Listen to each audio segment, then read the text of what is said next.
We got Albert Lamas from Elevated Human Performance. Why don't you tell everybody about yourself, Al? Wow. Tell everybody about myself. I'm a coach, fitness trainer, business owner, father, husband, brother. Weed smoker, obviously. Occasionally. No, all the time, every day, all day. Every day, all day. It's recovery. You don't think that interferes with the whole fitness thing? No, it enhances it, man. Those are facts. That's facts. Those are facts. I mean, the science is strong, so it's not like it's not even something I have to preach anymore. All you got to do is read. Right. You know what I'm saying? All you got to do is read. You don't even have to listen to me. At the beginning of all this, I was doing a lot of that, like trying to preach that stuff, but now I'm like, bro, like if you don't know, like you're just not reading enough, bro.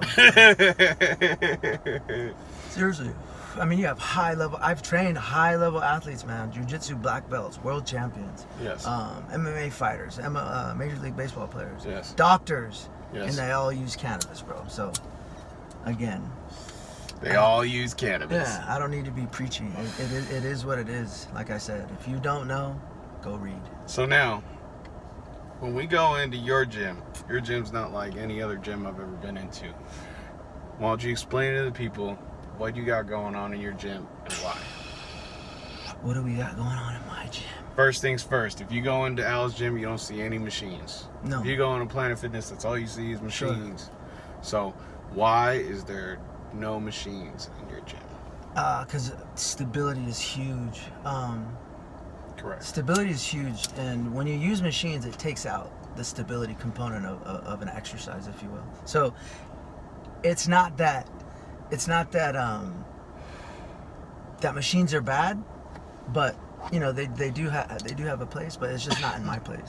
So I want you to stabilize your body. You know, what I'm trying to do, just like I told you a minute ago, I have an hour, and so I want people to move for the entire hour. I don't want anybody standing around. So they say motion's lotion, right?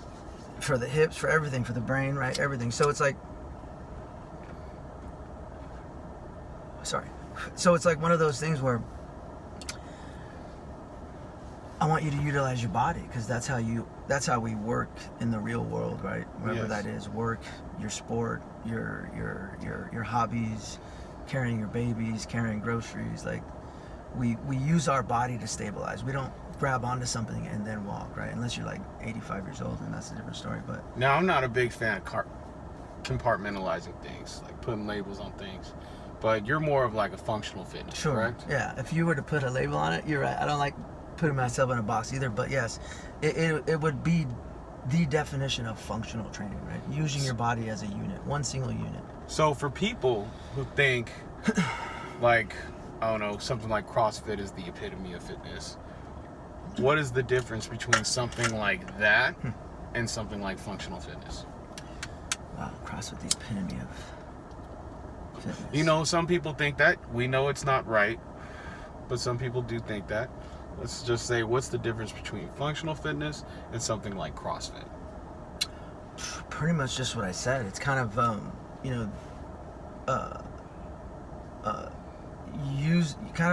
using your whole body as one system, and kind of not, again, it's not like breaking down.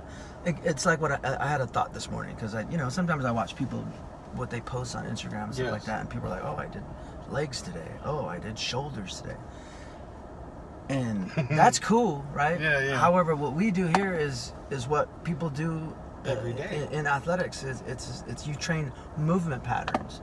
You do work your legs when you do a knee bend pattern or a squat pattern. You are working your legs. You are Correct. working the large muscles, the stabilizers, and all that kind of stuff, right? So,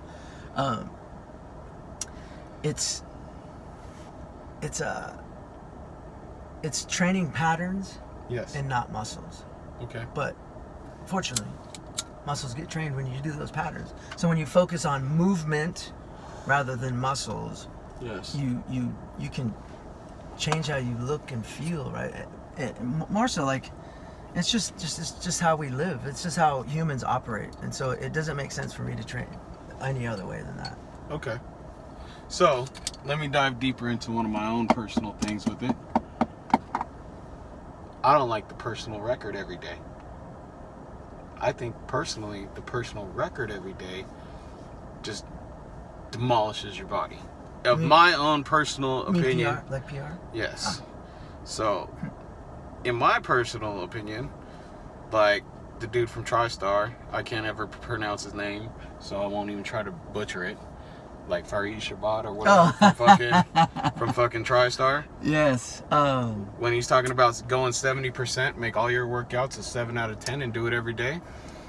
I like that. I like that aspect because I know for myself, I do a lot of suspension work and I do a full body suspension routine, and I try to not be sore. That's my goal. Yeah, I mean, and that's the thing is, and if you go to your PR every day, you're sore every day. Right. Working out is not as enjoyable as it is to me. Yeah, trying to PR every day or trying to set a personal record every day, that's crazy, right? It's just taxing. It's taxing, and right when you are taxed, and if you're trying to PR every day, that means you're taxing the system every day. So the question is, when do you rest? Yes. Because you got to remember, adaptations or those gains happen in recovery, not during the workout. Yes. So your bicep doesn't grow when you're actually doing a bicep curl. No. It grows in recovery. Correct. So if you're not recovering, you're not what?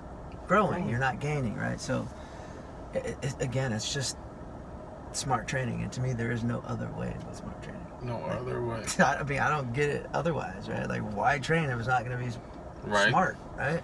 If you want to thrash the shit out of yourself, and listen, I was in the Marine Corps, so I know, and I was in the infantry, so I know what it's like to thrash your fucking body, right? Yeah.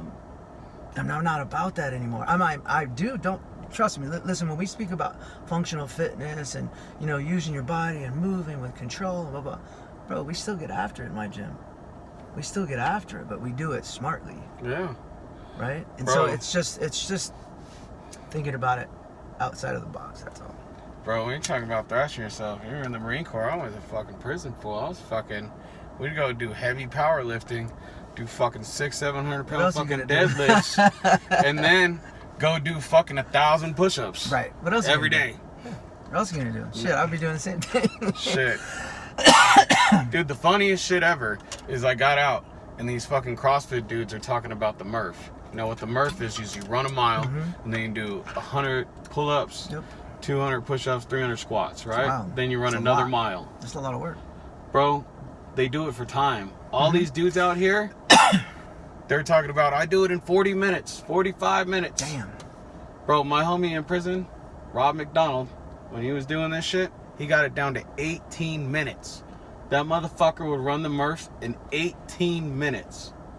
It was so sick because he would run the mile, then he'd do 10 pull-ups, 20 push-ups, 30 squats, do that 10 sets, and run another mile. And I'm not talking about jog a mile. Damn. I'm talking about he ran a mile. That's pretty savage. That motherfucker's a beast. I wonder if there's actual Navy SEALs who could actually do that. They could. Because that's who you already know. You already know Goggins would kill that. That's the work. Come on, Goggins would do the fucking pull-ups in one set, dog. Right? I know, right? He'd do it in 17 minutes. I'm good, brother. It's named after a Navy SEAL who died in Afghanistan, and so it's interesting because I wonder if Navy SEALs can actually do that in 18 minutes. Right. Right. So that's interesting. That's always an interesting thing. Hell yeah. The funny part about that, I doubt Murphy ever did CrossFit. No. Because it was in the early thousands when he passed away. Yeah. He died in Afghanistan. That's interesting. Whatever. I mean, listen. Yeah. To each his own, man. Like if you like CrossFit, go do it. Yeah. Right? That's the truth of it all, right? It's whatever gets you in the gym, really. It's whatever gets you in the gym, man. Get you moving, man. Like I always say, just move more. Move more. Move more, man. Whatever it is. If it's CrossFit, fine. But if you happen to get injured, maybe you should look me up. Right. Right? Because I can help you with that. And that's the thing too is about my gym is like I can help. If you're a CrossFit athlete, I can help you. Yes. I can help you get better at CrossFit by not doing some CrossFit stuff. Yes. Right? Not saying dump CrossFit, but come train with me, kind of get some foundational work in, and then that would help you in your CrossFit game for sure. So when people come into your gym, what's the biggest benefit that they see? Because I know that you do group training mostly. Mm-hmm. It's not just you get a membership to your gym and you come and work out whenever you want. No, we don't do that at all. Actually. You come in and you take classes and you're coached. Yep, our personal training. Our personal train one-on-one. Mm-hmm. So that's a whole different workout scenario. What's the number one thing that people say is the benefit they receive, like the first thing? Like that first adaptation that happens, you just start feeling better. You know what I mean? When I teach you how to squat, when I teach you how to push, when I teach you how to pull, when I teach you how to hinge, when I teach you what core, posture is supposed to look like, and then you train using that posture, you just start to feel better. Yes. Right? Because when you do an exercise or a movement, you're using the right muscles, you're using the right stabilizers, the right prime movers, blah blah blah, right? Not to get geeky and shit, but so it's like people just start to feel better. That is always like the first thing. People are like, oh, like my shoulder feels better now when I press. Or, I have a girl who couldn't squat for 2 years. She comes to me and she's squatting within 2 months. Wow. Right. Why couldn't she squat? She has like arthritis, and she had this like valgus knee going on. Again, not to get geeky, but like her knee caves in when she squats, right? Yes. So that shows me some weakness in certain parts of her hips that we just have to address. Yes. And so you address those things, and then your posture, your technique gets better, and then you can actually squat. Right? Yes. So it was just some arthritis thing, and we already know the studies show that resistance training helps arthritis. Facts, right? I just read that like 2 weeks ago. Yeah, you just have to do it at the right range, right? Yep. Once again, keeping the weight lower, not going over the PR, right. Just getting the motion. Right. Yep. You're right. It's at 70-80% range, and then of course you want to, you can get close to 100 right now, but not PRing every day. You can PR like once a month on a specific lift, right? If you're like, oh, I want to see how much I can deadlift, we're not going to try to do that every day. Yeah. I'll let you do that maybe once every couple months. Right? Yeah, you got that right. Maybe calibrate. Yeah. And that's the thing too. It's like that way you know what your 70 is. Right. Exactly. Right. Exactly. So yeah, to me it's a no-brainer, man. Training is a no-brainer for me. It's very simple. I think people dilute it and convolute it and all kinds of shit, right? It's actually really simple.